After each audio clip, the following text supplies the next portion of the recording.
నమస్తే, welcome to our channel. నేను రవీంద్రబాబు.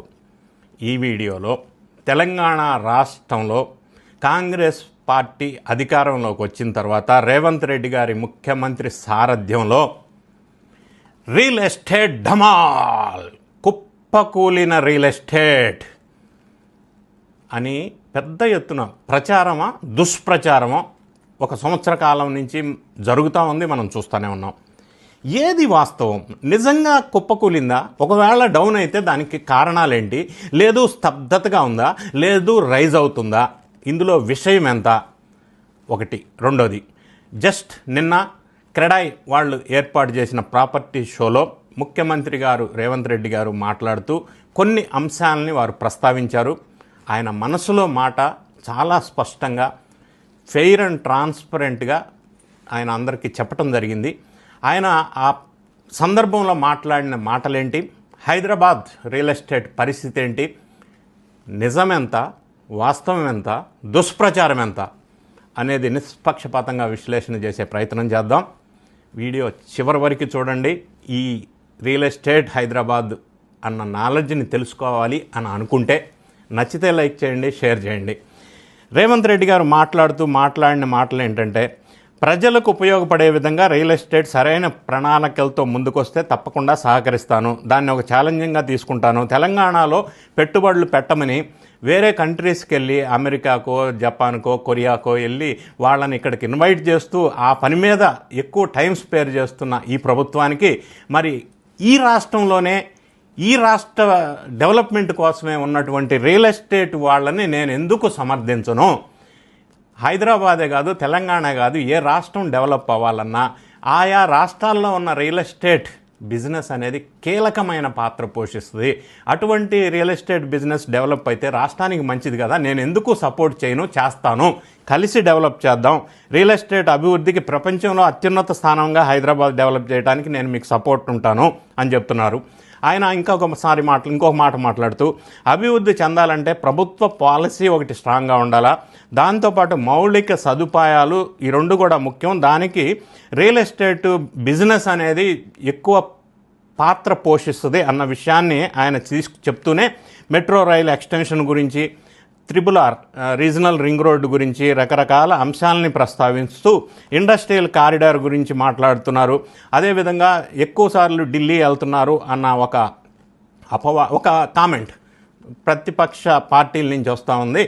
మరి ఢిల్లీ వెళ్ళటం వల్ల మనకి కావలసిన నిధులు కానీ పనులు కానీ కావాలంటే ఢిల్లీయే కదా, దుబాయ్ వెళ్ళలేం కదా, కావాల్సింది ఢిల్లీలోనే కదా, సెంట్రల్ గవర్నమెంట్ ఉంది, మరి ఢిల్లీ వెళ్ళాలి కదా. సపోజ్ కాళేశ్వరం ప్రాజెక్టులో భారీ ఎత్తున అప్పు తీసుకొచ్చారు, 11.5% వడ్డీకి తీసుకొచ్చారు. ఆ వడ్డీని తగ్గించే ప్రయత్నాలు, లేకపోతే ఇంకా ఎయిర్పోర్ట్స్ ఆదిలాబాద్ కానీ వరంగల్ కానీ ఎయిర్పోర్ట్స్ తీసుకురావడంలో కానీ వీటన్నిటి పనుల మీద నేను ఢిల్లీ వెళ్తుంటే నన్ను విమర్శిస్తున్నారు అన్న ఒక మాట మాట్లాడారు. అదేవిధంగా అప్పట్లో చంద్రబాబు నాయుడు గారు ముఖ్యమంత్రిగా ఉన్నప్పుడు ఆయన విజనరీ వల్ల ఔటర్ రింగ్ రోడ్ ఏర్పాటు చేస్తే అప్పుడు విమర్శించారు. అదే ఔటర్ రింగ్ రోడ్డు 150 కిలోమీటర్లు డెవలప్ అవ్వటం వల్ల after constructing outer ring road in Hyderabad, హైదరాబాద్కి ఇన్కమ్ 3 లక్షల కోట్లు పెరిగింది. సో ఇప్పుడు RRR రీజనల్ రింగ్ రోడ్ కూడా డెవలప్ అయితే మనకి అభివృద్ధి జరుగుతుంది. దానివల్ల తద్వారా ట్యాక్స్ ద్వారా గవర్నమెంట్కి ఇన్కమ్ పెరుగుతుంది అన్న విషయాన్ని ఆయన స్పష్టంగా చెప్పారు. తర్వాత హైడ్రా గురించి కొన్ని అపోహలను కూడా ఆయన తొలగించే ప్రయత్నం చేశారు. హైడ్రా లక్ష్యం మంచిది అయ్యి ఉండొచ్చు, కానీ హైడ్రా స్థాపించిన తర్వాత కొద్ది ఇనిషియల్ స్టేజెస్లో ప్రజల్లో ఒక అలజడి క్రియేట్ చేసిన మాట వాస్తవమే. సామాన్య మధ్యతరగతి below middle class families suffer అయిన మాట వాస్తవమే. దానివల్ల రియల్ ఎస్టేట్ ఇంపాక్ట్ అయిన మాట వాస్తవమే. అది పూర్తి వివరాలు కూడా మనం విశ్లేషణ చేసే ప్రయత్నం చేద్దాం. ఈ విధంగా ముఖ్యమంత్రి గారు మాట్లాడుతూ చెప్పిన అంశాలు కొంతవరకు ఏకీభవిస్తూ, కొంతవరకు హైడ్రా విషయంలో మనం ప్రధానంగా తీసుకున్నట్టయితే, ఇనీషియల్గా హైడ్రా స్థాపించిన తర్వాత పెద్ద పెద్ద భూస్వాములు, బడా ఇండస్ట్రియలిస్ట్, పెద్ద పెట్టుబడి వ్యవస్థ ఉన్నటువంటి భారీ మనుషులు కబ్జాలు పెట్టి ఫంక్షన్ హాల్సో లేకపోతే ఫామ్ హౌసెసో గెస్ట్ హౌసెసో ఇటువంటి కట్టుకున్నారు కదా. హైడ్రా అనేది స్టార్టింగ్ అక్కడి నుంచి మొదలుపెట్టి కిందకు వచ్చినట్టయితే ప్రజలు అభినందించేవాళ్ళు. ముందు పెద్దవాళ్ళని లెవెల్ చేసి సెట్ చేసుకొని అప్పుడు కింద వాళ్ళని సరి చేసుకునే అది సరైన ప్రణాళికాబద్ధంగా వ్యవహరించినట్టు అయ్యేది, యాక్సెప్టెన్స్ వచ్చి ఉండేది ప్రజల్లో. కానీ హైడ్రా స్టార్ట్ చేసిన తర్వాత ముందుగా ఎట్లా పడితే అట్లా నోటీసులు ఇవ్వకుండా, టైం ఇవ్వకుండా, అంటే ఏ చిన్న చిన్న అపార్ట్మెంట్స్, విల్లాసు అంటే వాళ్ళని కొట్టిపడేశారు. అది వీధిని పడ్డారు, రోడ్డును పడ్డారు, నష్టపోయారు. వాళ్ళ బాధ ఎవరు తీరుస్తారు, వాళ్ళ కాంపన్సేషన్ ఎవరు పే చేస్తారు? నంబర్ 1. నంబర్ 2, అటువంటి విధ్వంసం చేసిన ఇళ్ళు కానీ, కాలనీలు కానీ, అపార్ట్మెంట్ కానీ ఉన్నాయి. అది వాళ్ళ తప్ప కాదు కదా, పర్మిషన్ ఇచ్చినోడి తప్పు కాదా? పర్మిషన్ ఇచ్చినందువల్ల కొనుక్కున్నాడు లబ్ధిదారులు ఇళ్ళో, అపార్ట్మెంటో, లేకపోతే డూప్లెక్స్ విల్లానో కొనుక్కున్నాడు. వీళ్ళు వచ్చి పడగొట్టేస్తే పర్మిషన్ ఇచ్చినోడికి తప్ప, కొనుక్కున్నాడు తప్ప ఎవడు బాధితుడు, ఎవడు నిందితుడు? కాంపన్సేషన్ ఎవరిస్తారు వాళ్ళకి? అటువంటి ప్రణాళిక లేకుండా ముందస్తు దూకుడు చర్యలతో హైడ్రా మొదలు ఎప్పుడైతే ఈ హైదరాబాద్ అవుట్స్కట్స్లో ఉన్న వాటిని విధ్వంసం చేసిందో అప్పట్లో దాని మీద చాలా వ్యతిరేకత వచ్చిన మాట వాస్తవం. దాని ఇంపాక్ట్ రియల్ ఎస్టేట్ మీద పడిన మాట వాస్తవం. తర్వాత దాని నుంచి మళ్ళీ పైకి ఊపందుకోవటానికి చాలా టైం పడుతుంది. అందుకని రియల్ ఎస్టేట్ హైదరాబాదు లేదా తెలంగాణలో పెరిగిందని అనలేం, కానీ కొద్దిగా స్తబ్దతగా ఉంది.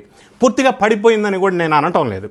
ఎందుకంటే ఈ స్తబ్దతగా ఉండటానికి, పెరక్కపోవటానికి రకరకాల కారణాలు ఉన్నాయి. ఒకటి, ఎప్పుడైనా గవర్నమెంట్ చేంజ్ అయినప్పుడు కొంత రియల్ ఎస్టేట్ ఆ మధ్యకాలంలో 1 సంవత్సర కాలం కాబట్టి కొద్దిగా స్తబ్దతగా ఉంటుంది, రైజ్ అవ్వదు, అది సహజం.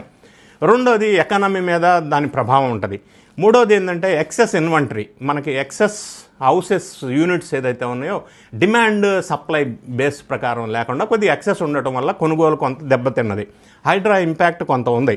మనం పరిశీలించినట్టయితే న్యూ లాంచెస్ రేవంత్ రెడ్డి గారు ప్రభుత్వం అధికారంలోకి రాకముందు ఇయర్ ఆన్ ఇయర్ గ్రోత్ 157% ఉంటే Q3 2024లో 54% డ్రాప్ అయింది. అది అదేవిధంగా సేల్స్ మనం ఒకసారి చూసినట్టయితే రేవంత్ రెడ్డి గారు రాకముందు 21% గ్రోత్ ఉండింది. రిజిస్ట్రేషన్స్ కూడా 42% డ్రాప్ అయినాయి Q4లో. అదేవిధంగా రెవెన్యూ ఒకసారి రేవంత్ రెడ్డి గారు రాకముందు ఈ రియల్ ఎస్టేట్ విషయంలో చూసినట్టయితే 7,928 crores ఉంటే మరి ఈ మధ్య కాలంలో అది 695 crores మాత్రమే ఉంది. ఎందుకు ఈ విధంగా అంటే కొంత స్తబ్దత నెలకొన్న మాట వాస్తవం. దీనికి కారణాలు మనం ఎవరు అవునన్నా కాదన్నా, ఒకటి హైడ్రా ఇంపాక్ట్ అయితే పడింది, రెండు స్ట్రిక్ట్ పర్మిషన్స్ వల్ల కొంత ఇంపాక్ట్ పడింది, పొలిటికల్గా ఈ రూమర్స్, రాజకీయ పార్టీలు, ప్రభుత్వాలు మారినప్పుడు కొంత ఇబ్బందికరమైన పరిస్థితి ఉంటుంది. ఇంకొక కారణం రిజిస్ట్రేషన్ ఛార్జెస్ పెంచడం, ల్యాండ్ కాస్ట్ కొంత గవర్నమెంట్ కాస్ట్ పెంచడం, ఇదే విధంగా ఎక్సెస్ ఇన్వెంటరీ, సప్లై డిమాండ్ అది ఫార్ములా ప్రకారంగా ఇవన్నీ చూసినప్పుడు ఈ ఇంపాక్ట్ పడింది. మరీ ముఖ్యంగా మనం గమనించినట్టయితే డేటా ప్రకారంగా రేవంత్ రెడ్డి గారు వచ్చిన 1 సంవత్సర కాలంలో కమర్షియల్ ప్రాపర్టీ పెరిగింది, వాల్యూ పెరిగింది. ఇంకొకటి, రేవంత్ రెడ్డి గారు రాకముందు అఫోర్డబుల్ హౌసెస్ ఎక్కువ సేల్ అవుతుండే. మరి సంవత్సరం నరకాలం నుంచి మనం ఒకసారి ట్రెండ్ గమనించినట్టయితే లగ్జరీ హౌసెస్ సేల్స్ ఎక్కువ అవుతూ ఉన్నాయి. ఈ షిఫ్ట్ ఈ విధంగా జరిగిందనేది ప్రాక్టికల్గా వాస్తవం. ఈ విధంగా పరిశీలించినప్పుడు రియల్ ఎస్టేట్ పరిస్థితి ఎప్పటికీ ధమాల్ అనదు, పడిపోదు. కొంతకాలం స్తబ్దతగా ఉండవచ్చు because of so many external reasons, external factors which influences the real estate business. Real estate business అనేది based on the sentiment base చేసుకొని రియల్ ఎస్టేట్ బిజినెస్ ఉంటుంది. సో ఈ సెంటిమెంట్ అనేది అప్ అండ్ డౌన్ అవుతూ ఉంటుంది.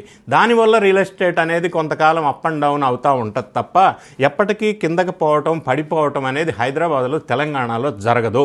ఇది జస్ట్ పాస్, కొంత స్తబ్దత ఉంది. మళ్ళీ రాబోయే రోజుల్లో ఈ డెవలప్మెంట్, మన గవర్నమెంట్ వారు తీసుకున్న మెట్రో ఎక్స్పాన్షన్స్ కావచ్చు, RRR కావచ్చు, కనెక్టివిటీ రోడ్లు కావచ్చు, ఇవన్నీ ఫోర్త్ సిటీ కావచ్చు, రకరకాలు ఇవన్నీ చూసినప్పుడు మళ్ళీ రాబోయే రోజుల్లో రేవంత్ రెడ్డి గారు ఇచ్చిన ప్రామిస్ ప్రకారంగా రియల్ ఎస్టేట్ బిల్డర్స్ వాళ్ళకి ఆయన సహాయ సహకారాలు ఇవ్వటం వల్ల, ఎందుకంటే వేరే కంట్రీస్కి వెళ్ళి ఇన్వెస్ట్మెంట్స్ ఇన్వైట్ చేయడం కంటే మన రియల్ ఎస్టేట్ బిల్డర్స్ ద్వారా ఇక్కడ ఇన్వెస్ట్మెంట్ చేస్తే స్టేట్ ముందుకెళ్తుంది, ప్రజలకు ఉపయోగం జరుగుతుంది. సో ఇవన్నీ కారణాలు, కాస్ట్ ఫ్యాక్టర్ కావచ్చు, ఈ కారణాల వల్ల కొంత స్తబ్దతగా ఉంది. కానీ మళ్ళీ రాబోయే రోజుల్లో రియల్ ఎస్టేట్ ఊపందుకుంటుంది అని చెప్పొచ్చు. తొందరపడి రూమర్స్ నమ్మవద్దు, ఆందోళన పడవద్దు. ఖచ్చితంగా రియల్ ఎస్టేట్ అనేది ఎప్పటికైనా పూర్తిగా నష్టపోవటం అనేది ఉండదు, మళ్ళీ ఊపందుకునే అవకాశాలు ఉన్నాయి అని భావించవచ్చును. ఈ వీడియో నచ్చినట్టయితే లైక్ చేయండి, షేర్ చేయండి. Thank you so much for watching.